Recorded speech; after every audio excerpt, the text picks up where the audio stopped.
Luke chapter 23. Then the whole body of them got up and brought him before Pilate, and they began to accuse him, saying, We found this man misleading our nation and forbidding to pay taxes to Caesar, and saying that he himself is Christ, a king.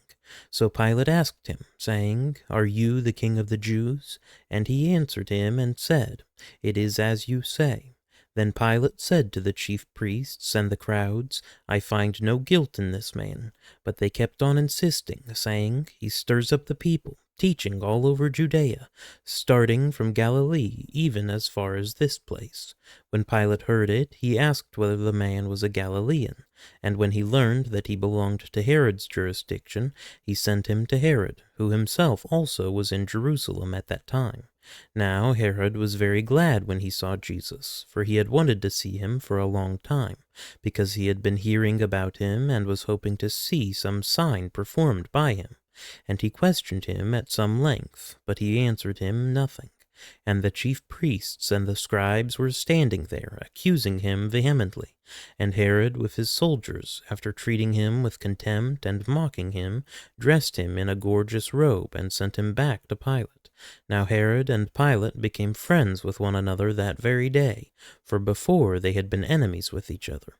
Pilate summoned the chief priests and the rulers and the people, and said to them, You brought this man to me as one who incites the people to rebellion. And behold, having examined him before you, I have found no guilt in this man regarding the charges which you make against him. No, nor has Herod, for he sent him back to us.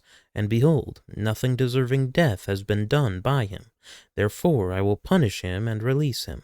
Now he was obliged to release to them at the feast one prisoner. But they cried out all together, saying, Away with this man, and release for us Barabbas. He was one who had been thrown into prison for an insurrection made in the city, and for murder.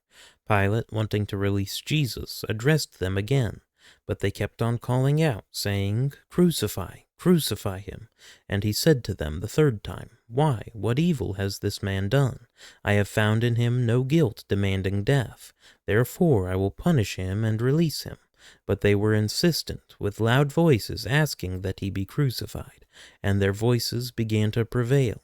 And Pilate pronounced sentence that their demand be granted, and he released the man they were asking for, who had been thrown into prison for insurrection and murder, but he delivered Jesus to their will.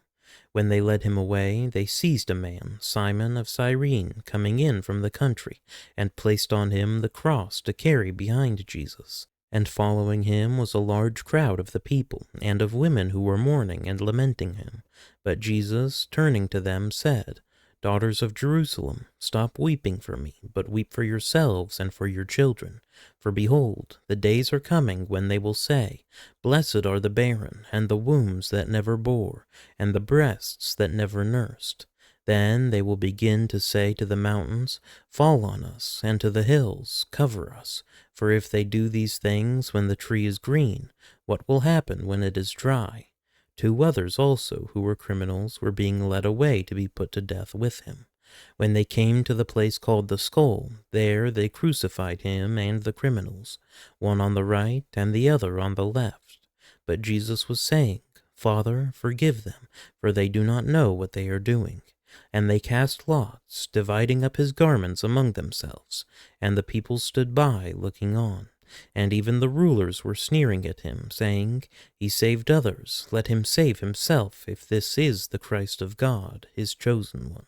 The soldiers also mocked him, coming up to him, offering him sour wine, and saying, If you are the king of the Jews, save yourself. Now there was also an inscription above him, This is the King of the Jews. One of the criminals who were hanged there was hurling abuse at him, saying, Are you not the Christ? Save yourself and us. But the other answered, and rebuking him, said, Do you not even fear God, since you are under the same sentence of condemnation?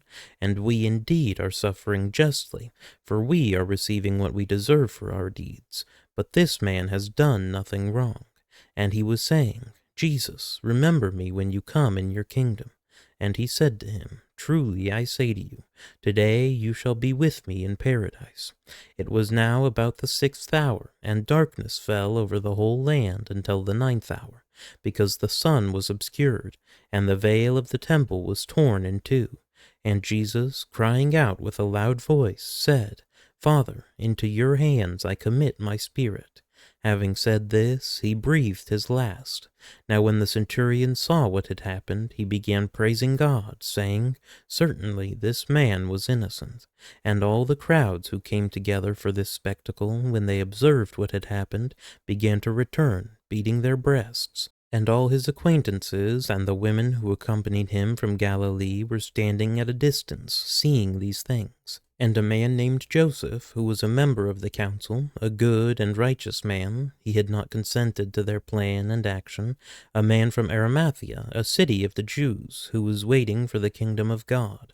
This man went to Pilate and asked for the body of Jesus, and he took it down and wrapped it in a linen cloth, and laid him in a tomb cut into the rock, where no one had ever lain. It was the preparation day, and the Sabbath was about to begin. Now the women who had come with him out of Galilee followed, and saw the tomb and how his body was laid. Then they returned and prepared spices and perfumes, and on the Sabbath they rested according to the commandment.